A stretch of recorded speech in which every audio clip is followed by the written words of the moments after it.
ఏదైతే శాంతియుత చర్చలు డొనాల్డ్ ట్రంప్ గారు ఇనిషియేట్ తీసుకొని జరిగిన తర్వాత, అసలు డొనాల్డ్ ట్రంప్ మాట మనమెందుకు వినాలి అనేది గూడా చాలా వరకు ప్రశ్న రేపుతా ఉన్నారు. ఇంకోటేంటంటే గతంలో ఆహ్, జరిగిన యుద్ధాల గురించి గాని, లేకుంటే గతంలో ఉన్న పొలిటికల్ నాయకుల గురించి గాని, అవన్నీ తీసుకొచ్చి నరేంద్ర మోడీని ట్రోల్ చేస్తున్న పరిస్థితి గూడా కనబడుతుంది. ఎలా చూస్తా ఉన్నారు ఇది? ఇది సహజం అండి. కారణం ఏంటి అంటే, మనం కూడా చెప్పుకున్నాం.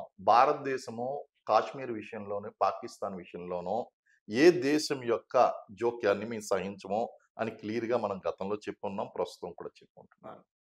అటువంటప్పుడు ట్రంప్ కూడా ఒకసారి ఆలోచిస్తే డొనాల్డ్ ట్రంపు ఇంకా ఇక్కడ మనం ఇంకా పూర్తి స్థాయిలో మనం మాట్లాడుకోలేదు. మన ప్రధాని మాట్లాడలేదు. ఈ లోపల ఏదో స్ట్రీట్ పాలిటిక్స్ లాగా నేను యుద్ధాన్ని ఆపేసాను, అణ్వాయుధాన్ని ఆపేసాను అనేటువంటి ఈ యొక్క దీన్ని ఇమ్మెచ్యూర్డ్ యాక్ట్ అని అనొచ్చు. దీన్ని ఒక రకంగా చెప్పాలంటే ఇమ్మెచ్యూర్డ్ యాక్ట్.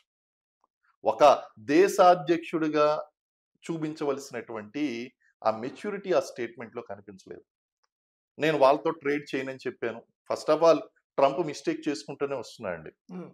పాకిస్తాన్ ఏమంటాడు అంటే, ప్రపంచంలో 2 బలమైనటువంటి దేశాలు పాకిస్తాన్, భారతదేశం. అసలు మనతో పోల్చడం ఏంటండి నాకు అర్థం కాదు. హ్మ్. అసలు ఏ విషయంలో బలమైనటువంటి దేశం పాకిస్తాన్? ఉగ్రవాదంలో బలమైనటువంటి దేశమా నీకు? అమెరికా ఇండైరెక్ట్‌గా పాకిస్తాన్‌కి సపోర్ట్ చేస్తుంది. ఇండైరెక్ట్. సపోర్ట్ ఉందండి. అమెరికా సపోర్ట్ ఉంది. ఇందులో అమెరికా కుట్ర కూడా ఉంది. చైనా కుట్ర మాత్రమే కాదు, అమెరికా కుట్ర కూడా ఉంది. దీని అంతటికి వెనకాల చూస్తే గనక ట్రంప్ ఆ విధంగా మాట్లాడడం వలన ఉన్నటువంటిది ఏంటి అంటే ఆయుధ వ్యాపారం. హ్మ్. ఇప్పుడు చైనా పాకిస్తాన్‌కి వెపన్ సప్లై చేసినటువంటి వాళ్ళు ఎవరండి? టర్కీ. టర్కీ నుంచేమో డ్రోన్స్ వచ్చినియి. చైనా నుంచి ఎయిర్ క్రాఫ్ట్స్ వచ్చినియి. అమెరికా నుంచి న్యూక్లియర్ వెపన్స్ వచ్చినియి. అలాగే F-16s వచ్చినియి.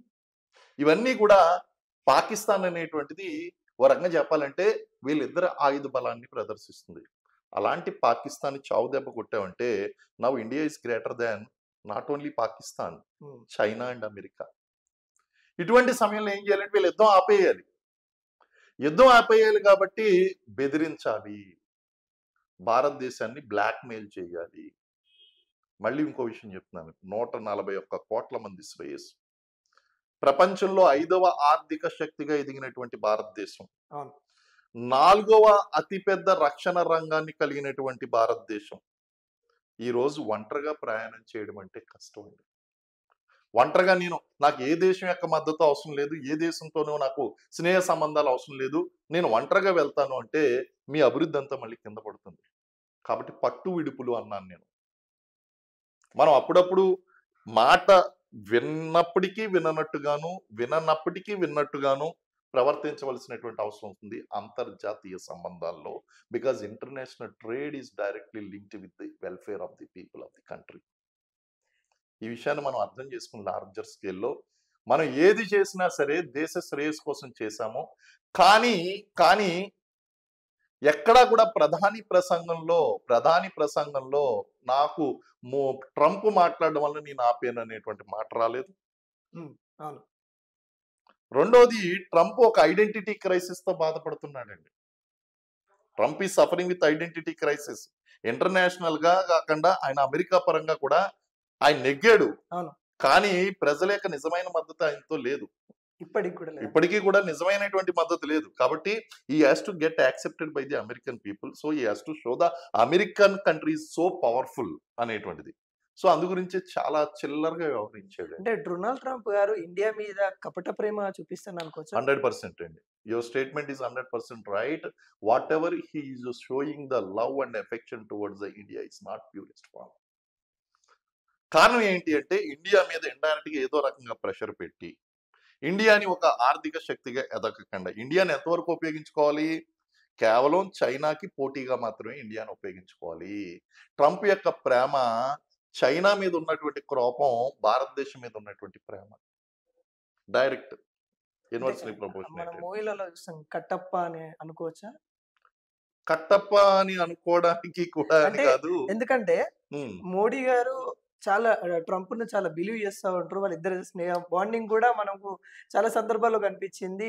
తను కూడా చెప్పిండు, "నరేంద్ర మోడీ మా మిత్రుడు. మా మిత్ర దేశాన్ని ఏమన్నా చిన్న రవ్వ మెసిలినా గాని మేము ఊరుకోం అన్నట్టు గూడా డొనాల్డ్ ట్రంప్ గారు చాలా సార్లు స్టేట్‌మెంట్ ఇచ్చారు. ఇలా ఇవి ఆ విధంగానే అనుకోవచ్చా? 100% కరెక్ట్ కాదు కదండీ. మనం ట్రస్ట్ చేస్తున్నట్టు ఉండడం వేరు, ట్రస్ట్ చేస్తున్నట్టు కనిపించడం వేరు. అంతర్జాతీయ దౌత్యపరంగా మనం స్నేహం చేయకపోయినా శత్రువులనైతే చేసుకోకూడదు. హ్మ్. కాబట్టి మనం బ్యాలెన్స్‌డ్‌గా వెళ్ళిపోతాం. చెప్పిందంతా కూడా పైకి చెప్పినంత మాత్రం మనం చేయాలని లేదు. మనం ట్రస్ట్ చేయడం అంటే బ్లైండ్‌గా ఎవరిని ట్రస్ట్ చేయం. ఒకవేళ నిజంగా ట్రంప్ గనక మనకు మద్దతు ఇచ్చేటట్టుంటే, ఇంత విపత్కర పరిస్థితుల్లో యుద్ధం వాళ్ళు యుద్ధం ప్రకటించినప్పుడు ఐఎంఎఫ్ లోన్ ఎందుకిచ్చింది పాకిస్తాన్‌కి? హ్మ్. అందులో అమెరికా యొక్క పాత్ర ఎంతుంది? శాంక్షన్ చేయడంలో? నెక్స్టు F-16స్‌ని వాళ్ళకి డీల్ రాసుకున్నప్పుడు అమెరికా చాలా క్లియర్‌గా చెప్పింది. దాన్ని భారతదేశానికి ఎగ్నెస్ట్‌గా వాడకూడదు అని చెప్పేసి చెప్పింది. మరి అది వైలేట్ చేసినటువంటి పాకిస్తాన్ మీద ఎటువంటి చర్య తీసుకుంది అమెరికా?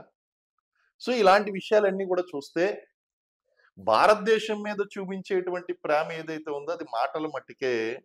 కానీ వాస్తవంగా భారతదేశానికి పాకిస్తాన్ ప్రెషర్ అనేటువంటిది పెడుతున్నారు. ఇటు చైనా పెడుతుంది, అమెరికా పెడుతుందండి. ఇది వాస్తవం.